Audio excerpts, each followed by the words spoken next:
Where's your phone? It's okay, you'll get there. So hold this phone for us. What shall we do? What shall we do? No, sit here. What shall we do? What shall we do?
Hello, Magadi, Tirukuchema, Tirangarira Gamba, the legend Oliver Mtukudzi.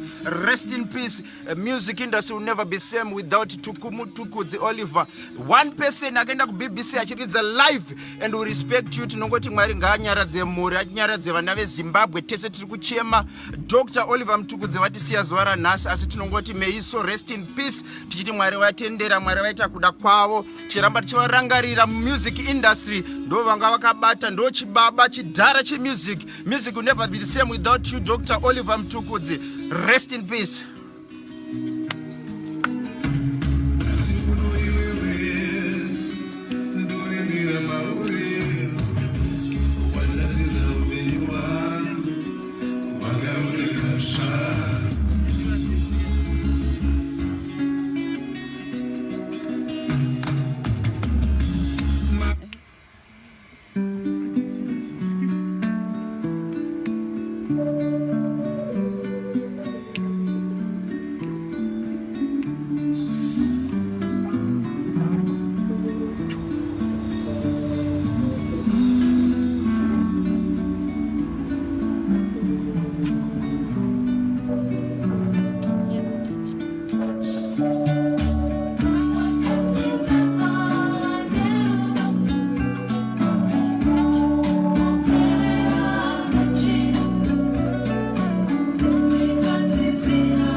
Thank you so much, Dr. Oliver Mtukudzi. Makatidzitsa nzira yakanaka. May you also rest in peace. Amen. Yes, God bless the family. May the Lord comfort us. May the Lord comfort Zimbabweans. May the Lord comfort Africans and the whole world. He was a legend not only in Zimbabwe, but all over. He was an international musician. Rest in peace, Dr. Oliver Mtukudzi. Rest in peace, Baba. Tiasangana kudenga.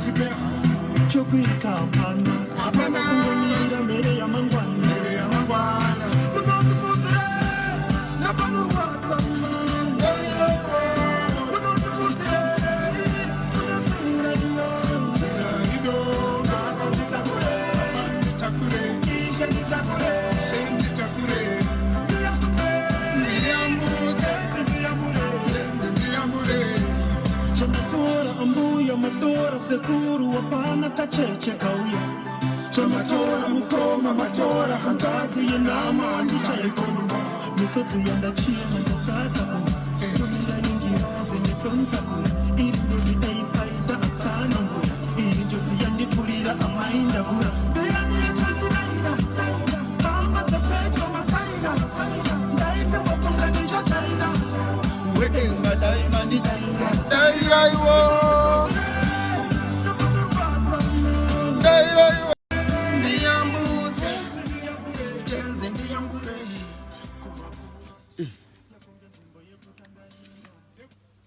hanzi munotipfudzire nepanorwadza moyo. Right. Dr. Oliver Mtukudzi munhu aisapota maartist akasiyana. This was a collabo with Wingy D, and this one with Toki Vibes. We salute you, Dr. Tuku. Rest in peace. chiri kukumanyisa ungangotsiza mutsindo wengete fundu sezirima wauya uvete usambotya waranewe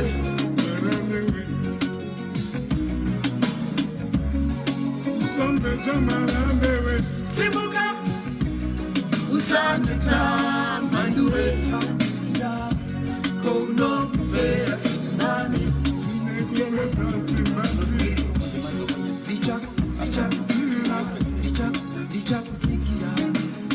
ndichakutsigira neruoko rwangu rwerudyi Are you tired? Simba, Simba, Simba, Simba,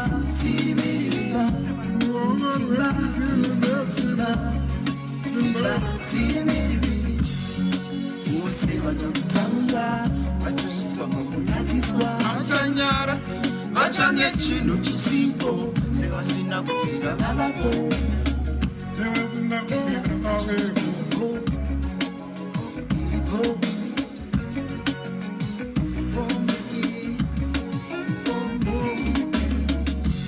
usati watiza tanga wataisa chiri kukumanyisa Usati wachedza.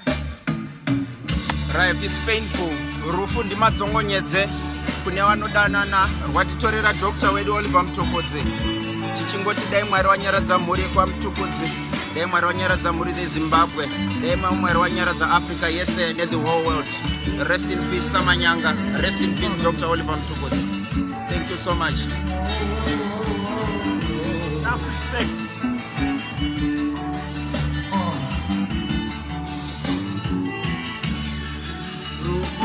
Madzongonyedze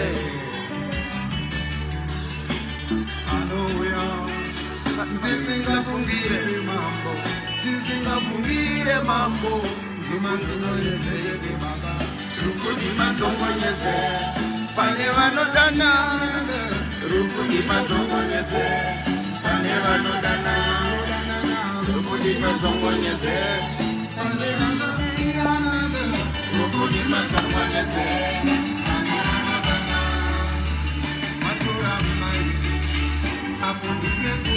Watora Dr. Tuku. Yes. That was a blessing.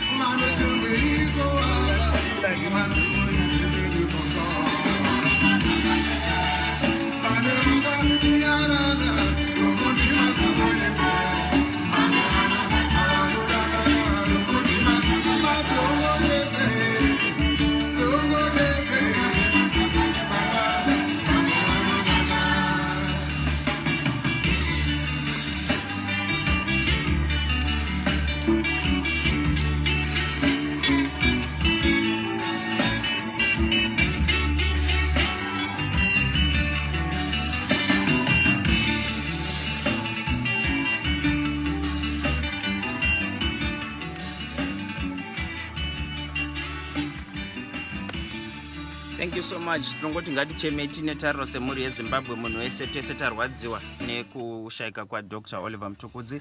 Tichingoti rest in peace Dr. Tuku Samanyanga, Mwari waita kuda kwawo. Tichingoti kune mhuri yasiwa, dai Mwari wakuchengetai, dai Mwari wakunyaradzai. Hakuna mumwe munhu angosasa kunyaradza munhu kunze kwaJehovha. Tese semhuri yeZimbabwe, Africa yes and the whole world, we have lost a legend, a true legend in music. A music industry will never be the same without Oliver Mtukudzi. He was a true legend. Tinomuziya tese kubva kare. Tichingoti dai Mwari watinyaradza panguva ino yekuchema. Thank you so much. God bless you. I wanted to say something. Bye.